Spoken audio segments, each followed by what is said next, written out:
সাম্প্রতিক সময়ে ছাত্র রাজনীতি নিষিদ্ধ হবে কি হবে না, কতদূর নিষিদ্ধ হবে নিয়ে বিস্তর আলোচনা আছে। আপনার একটি মন্তব্যের ব্যাপারেও ব্যাপক বিতর্ক হয়েছে এবং আপনি স্পষ্টতই বলেছেন যে আপনার কথাটাকে আসলে ভুলভাবে উপস্থাপন করা হচ্ছে। সঠিক অবস্থানটা কি আপনার, এবং সব মিলিয়ে আসলে ছাত্র সংসদ নির্বাচনের সাথে ছাত্র রাজনীতির যোগ কতটুকু দেখেন আপনি?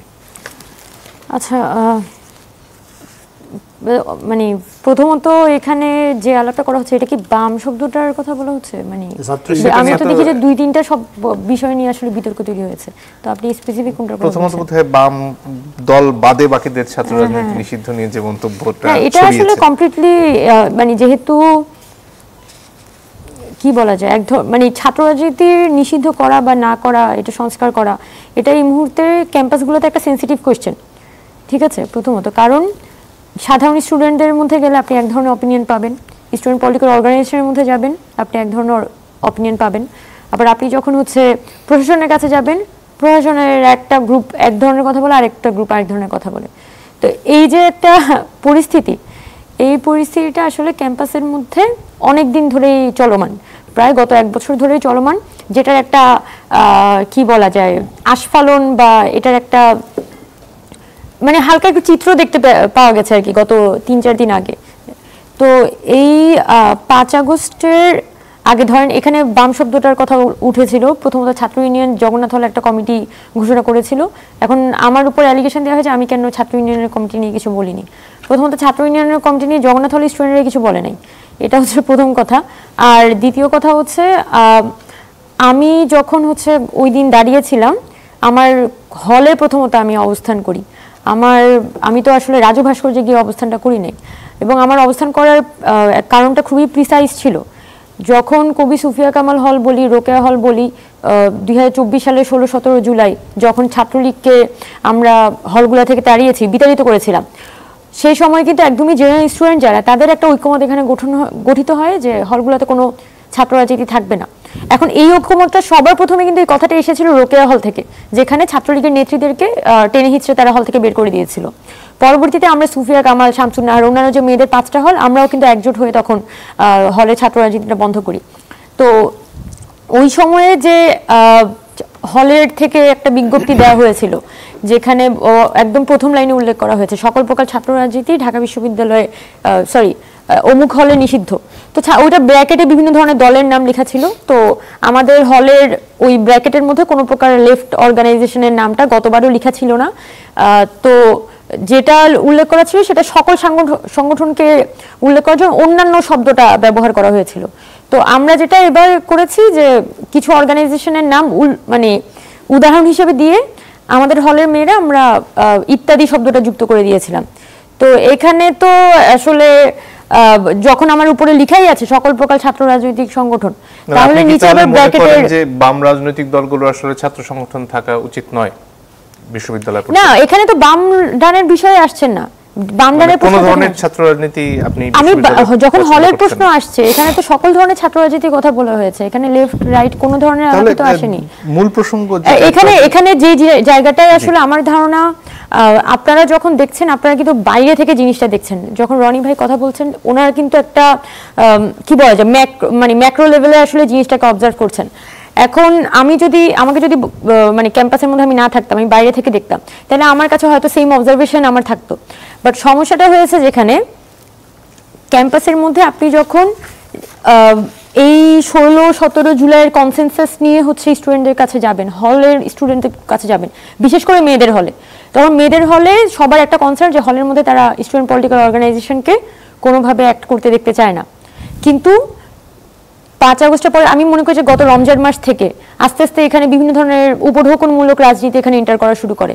অমুকে একটা ফিল্টার দিচ্ছে, অমুকে একটা সাইকেল পাম্প দিচ্ছে, অমুকে এসে যে একটা ভেন্ডিং মেশিন দিচ্ছে, মানে একটা না একটা কিছু এখানে মানে এক ধরনের একটা ওয়েলফেয়ার পলিটিক্সের রমরমা পরিস্থিতি হলগুলোতে তৈরি হয়ে যায়।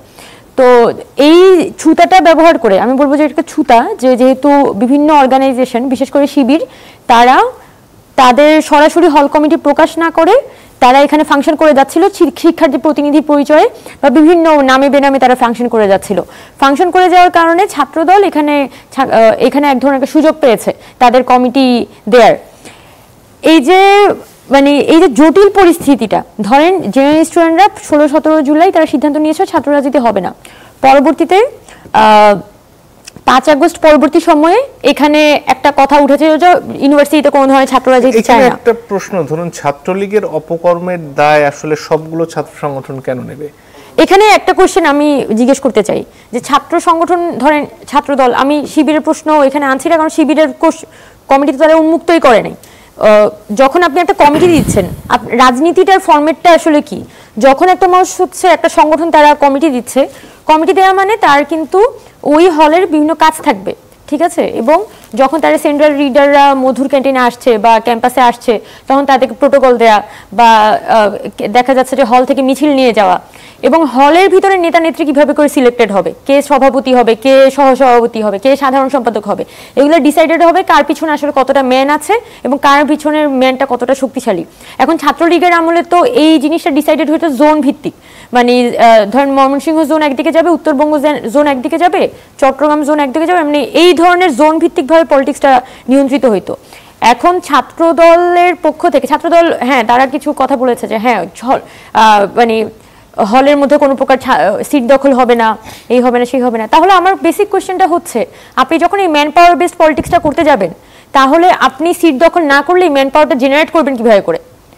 এখন প্রশ্নটা, এটার সমাধান হয়তো একটা ফর্মে আসতে পারতো, বা সাধারণ ছাত্রদের সাথে সাধারণ এখানে যারা রাজনৈতিক সংগঠন তাদের একটা কনসেনসাস ডেভেলপ হতে পারতো। আপনি বলছেন কোনো আলোচনা ছাড়াই কমিটি দেওয়াটা ভুল হয়েছে?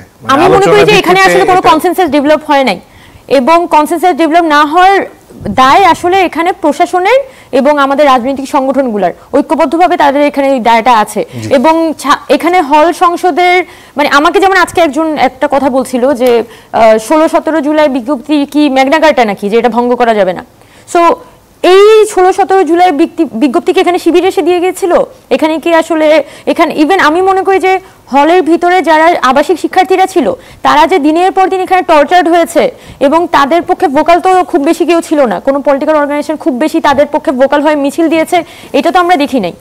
তো ফলাফল হিসেবে যেটা দেখেছে স্টুডেন্টরা, তারাই একটা কনসেনসাস এখানে গত জুলাই মাসে ডেভেলপ করেছিল।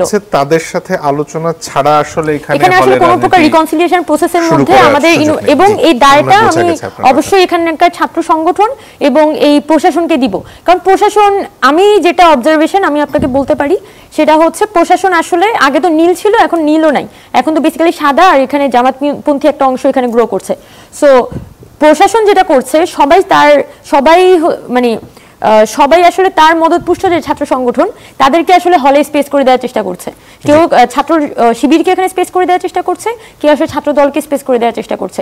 এবং ঘটনাটা আসলে এখানেই ঘটেছে যে আমাদের শিক্ষকরা যে নানান ধরনের দল উপদলে আসলে বিভক্ত, এটার কারণে তারা ওই মেরুদণ্ডটা শো করতে পারে নাই তার কোনো প্রকার পলিটিক্যাল কনসেনসাসে আসার জন্য, যার ফলাফল হিসেবে গত পরশু দিনে, গত 3-4 দিন আগে আমরা এই ধরনের একটা খুবই দ্বিধাবিভক্ত একটা কি বলা যায় রিপার্কেশন আসলে দেখেছি এই ছাত্রদলের কমিটিকে নিয়ে।